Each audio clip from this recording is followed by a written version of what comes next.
नमस्कार दोस्तों। आजकल राजस्थान में राज्यसभा चुनावों के मद्देनज़र हॉर्स ट्रेडिंग शब्द का प्रयोग बहुत हो रहा है। आइए आज हम जानेंगे हॉर्स ट्रेडिंग का मतलब क्या होता है।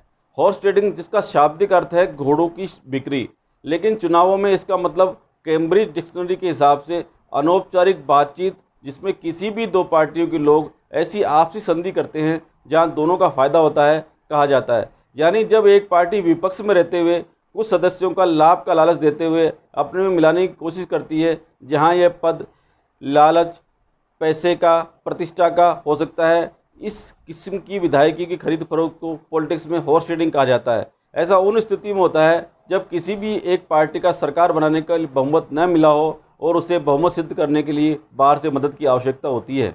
इस लटके हुए फैसले को अपने पक्ष में मोड़ने के लिए सभी पार्टियां यह कोशिश करती है कि किसी भी तरह से विपक्षी, निर्दलीय या अन्य छोटी पार्टियों के विधायक उन्हें समर्थन दे दें और उनकी सरकार बन जाए। इसके लिए साम दाम दंड भेद का प्रयोग किया जाता है। चालाकी, पैसा, लाभ के पदों की वजह से ही ये हॉर्स ट्रेडिंग कहलाती है।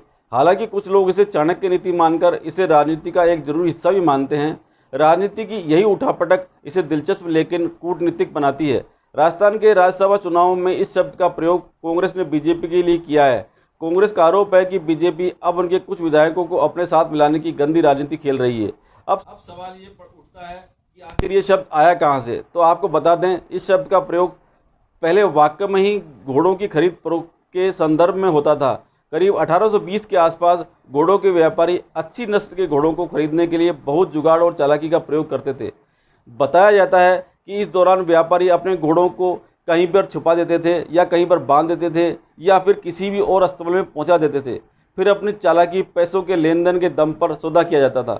इसके अलावा पुराने ज़माने में जब भारत के व्यापारी अपने कारिंदों को अरब देशों में घोड़े खरीदने के लिए भेजते थे तो वापस आते वक्त कुछ घोड़े मर जाते थे, लेकिन अपने मालिकों को संतुष्ट करने के लिए वो घोड़ों की पूंछ दिखाकर ही गिनती पूरी कर लिया करते थे।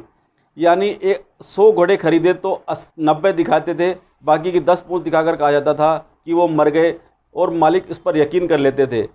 तो बाद में कारिंदों ने 100 के पैसे लेने शुरू कर दिए और सिर्फ 90 ही घोड़े खरीदे, मतलब 10 घोड़ों का फ़ायदा उठाना शुरू कर दिया।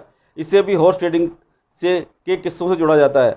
भारतीय पॉलिटिक्स में इसका प्रयोग 1967 से होता चला आया है। 1967 के चुनाव में हरियाणा के विधायक गयालाल ने 15 दिनों के अंदर ही 3 बार पार्टी बदली थी। आखिरकार जब तीसरी बार वोट लौटकर कांग्रेस में आए तो कांग्रेस के नेता वीरेंद्र सेन ने प्रेस कॉन्फ्रेंस में कहा कि गयाराम अब आयाराम बन गए हैं। हालांकि भारत में इस दल बदली के कानून को रोकने के लिए कानून बनाया गया है। 1985 में राजीव गांधी ने संविधान के 52वें संशोधन में दल बदल विधेयक कानून पेश किया था। इसके हिसाब से विधायकों को अपनी पार्टी बदलने की वजह से पद से निष्कासित किया जा सकता है। इस कानून के हिसाब से किसी भी पार्टी के लोगों की संख्या उसकी पार्टी की कुल संख्या के 2/3 से अधिक नहीं हो सकती और ऐसा होने पर उसे अयोग्य ठहराया जा सकता है। अर्थात एक पार्टी का विलय दूसरी पार्टी में हो सकता है, लेकिन इसके लिए कम से कम पार्टी के 2/3 विधायक वोट जरूरी है। ऐसा नहीं है कि सिर्फ भारत में ही दल बदल के खिलाफ कानून बनाए गए हैं।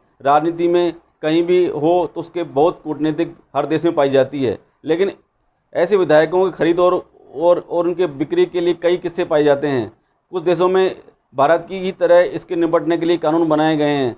इन देशों में बांग्लादेश, दक्षिण अफ्रीका और केन्या जैसे विकसित देश विकासशील देश हैं, लेकिन विकसित देशों में ऐसा कोई भी कानून नहीं है।